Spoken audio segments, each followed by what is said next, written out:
Tell these people to stop worshiping you. Trying to kill hope. Why am I talking about this? Well, I'll tell you why.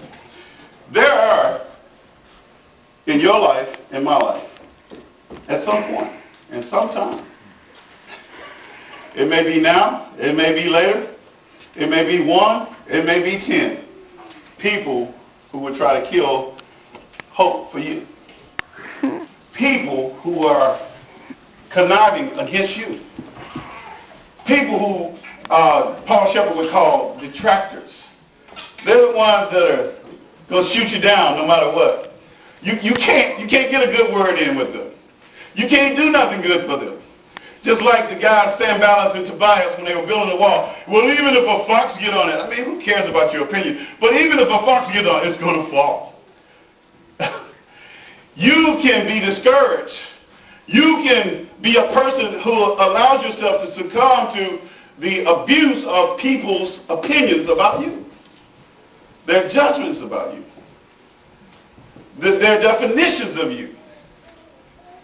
I heard on a movie last night, I would like you to think I'm such a broad reader that I read it, but I heard on a movie that Eleanor Roosevelt said, no one can make you feel inferior without your permission.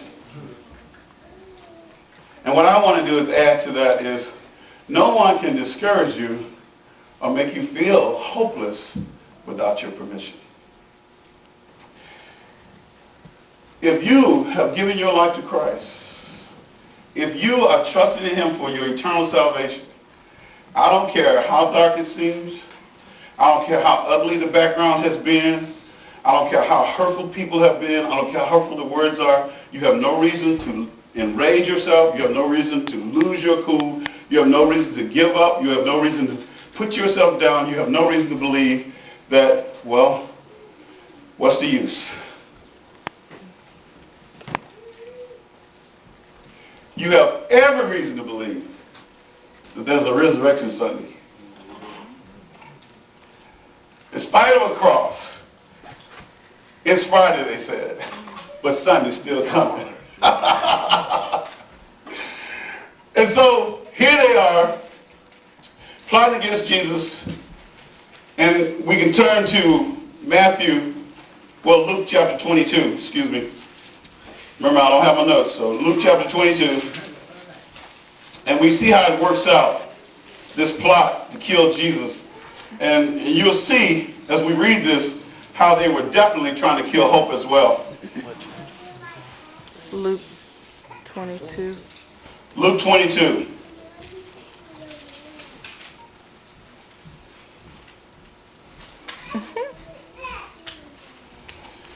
Verse 66. When it was day, so now they had all night pretty much hassled him. Caiaphas had pretty much been abusing him as well. They mocked him with the false witnesses. False witnesses couldn't get their act together. Nobody could believe anything they said because they were contradicting one another, and they were running around saying stuff. Well, he said he would destroy the temple and raise it up in 3 days. Like that was some kind of case. So they really didn't have a case. So Caiaphas is trying his best to make the most of this opportunity, and this means he's using is not working. And he's looking for some way to conclude that he can kill Jesus in a legitimate fashion and justify himself before God and men.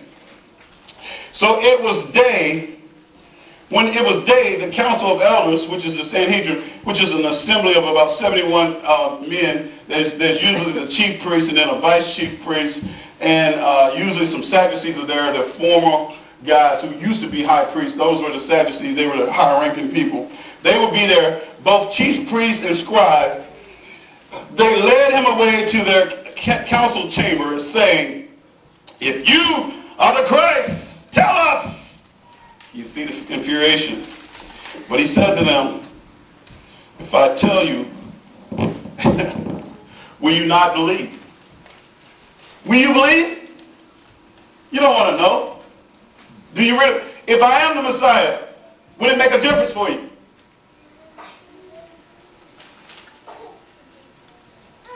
And if I ask you a question, you will not answer. But from now on, the Son of Man will be seated at the right hand of the power of God. Let me interject right here. These guys knew that he was the Messiah. Part of their motive was they hated him because he was the Messiah. That's my theory. Let me give you my proof. All right? I know that may be taking you a little far. Let's stop and think about it. Jesus is at the temple. He's turning over the money changers. He's saying, you made my house, God's house, a house of den and robbers. And zeal for the house of the Lord had consumed him. And so the Pharisees came to him and they said, by what authority do you do these things? Who are you? He said, let me ask you a question. What authority was John's? Baptism. Then they got together and they plotted. They said, well, if we say it was of God, then he'll say, well, why didn't you believe John's testimony? Well, what was John's testimony? That Jesus is the Messiah. I'm the forerunner. Follow him. He's the Savior. He's the deliverer that's come. Believe in him. But we can't say that. We just will not accept that. It's not that they didn't know. We refuse to accept that. And that's pretty much the case today, isn't it? A lot of times you think people are trying to be convinced. You just got to convince. They don't care that Jesus is the Messiah. They want to be their own Savior. We live in a time where everyone wants to do what's right in his own eyes. I don't need a God telling me what to do. I want to be God to myself. I want to think what I want, do what I want, how I want. And I don't care who thinks anything about it, even a God. I don't need it. This is the spirit of the Pharisees. And so then they said, but if we say it's not of God, then the people will rise and kill us. So, we don't know. Lying dogs. They knew. Jesus said, well, neither will I answer you. So this thing here about, are you the Christ? This is just a setup. This is all a plot.